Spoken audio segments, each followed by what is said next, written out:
जन विकास सेना के संस्थापक पप्पू देशमुख के नेतृत्व में किसानों की समस्याओं को लेकर मूल तहसील कार्यालय पर मोर्चा निकाला गया। तो आइए सुनते हैं इस मौके पर पप्पू देशमुख ने क्या कहा। निकृष्ट और नियम के विपरीत किए गए पाइपलाइन के काम से खेत में खड़ी फसल को पानी आपूर्ति न होने से संतप्त हुए किसानों ने आज जन विकास सेना के नेतृत्व में तहसील और उपविभागीय कार्यालय पर मोर्चा निकाला। जन विकास सेना के संस्थापक पप्पू देशमुख इनके नेतृत्व में निकले मोर्चा में बड़ी संख्या में किसान शामिल हुए। इस समय विविध समस्या की ओर किसानों ने जनप्रतिनिधि और अधिकारी इनका ध्यान आकर्षित किया, लेकिन उन्होंने जानबूझकर अनदेखी करने का आरोप देशमुख ने मोर्चा दौरान किया। योजना में टूटी हुई पाइपलाइन जल्द दुरुस्त की जाए। उक्त योजना के नए से सर्वे कर खेत जमीन का नैसर्गिक उतार विचार में लेकर अधिकाधिक जमीन सिंचाई अंतर्गत आएगी, इस दृष्टि से बॉल लगाए, इस काम की जाँच करे, इस जाँच का अहवाल पेश करे और गैर व्यवहार करने वालों पर कार्रवाई करे, ऐसी मांग पप्पू देशमुख ने की।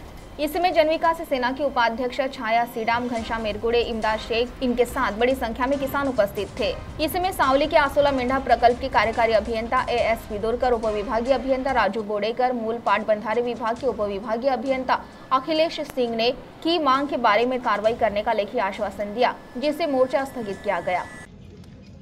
मूल तालुक्यातील चिचाडा, ताडाडा, दहेगाव, हळदी, मानकापूर, वेडी आणि गोटनगाव अशा 7 गावांमध्ये 23 कोटी रुपये खर्च करून जून 2019 मध्ये सिंचन विभागाने आसोला मेंढा प्रकल्पातून पाणी आणण्यासाठी बंद नलिकेची जे भूमिगत अंडरग्राउंड पाईपलाईन टाकली। ही पाईपलाईन वारंवार फुटत आहे मागच्या 5 वर्षापासून आणि ज्या पद्धतीने करार ठेकेदारासोबत झाला होता, करारानुसार पाईपलाईन टाकण्यात आली नाही। टाकलेले पाईप निकृष्ट दर्जाचे होते। ज्या शेतकऱ्यांच्या शेतामध्ये पाणी पाहिजे त्या शेतात पाणी पोहोचलं नाही, त्याच्यामध्ये पाईपलाईन टाकण्यामध्ये चुकीचा प्रकार करण्यात आला आणि जिथं पाईपलाईन टाकली त्या साहित्य निकृष्ट दर्जाचं वापरलं, त्यामुळे वारंवार पाईप लिकेज झाल्यानं नको तेव्हा शेतकऱ्यांच्या शेतामध्ये पाणी जमा राहते, दोन्हीकडून शेतकऱ्यांचं नुकसान होत आहे। या सर्व पूर्ण प्रकल्पाची ही जी स्कीम आहे या स्कीमची पूर्ण चौकशी व्हावी आणि ठेकेदारांना देयके देताना 23 कोटी रुपयाची देयके देताना जी चुकीची कामं झाली आहे ती कशी मंजूर करण्यात आली हा आमचा प्रश्न आहे। पाईपलाईनची तातडीने दुरुस्त करण्यात यावी। ज्या शेतकऱ्यांच्या शेतामध्ये पाईपलाईन पोहोचायला पाहिजे होती पण पोहोचली नाही त्यांना पाईपलाईन पोहोचवण्यात यावी आणि या संपूर्ण प्रकल्पाची चौकशी करून दोषी आढळल्यास ठेकेदार आणि दोषी अधिकारी यांच्याविरुद्ध कठोर कारवाई करण्यात यावी।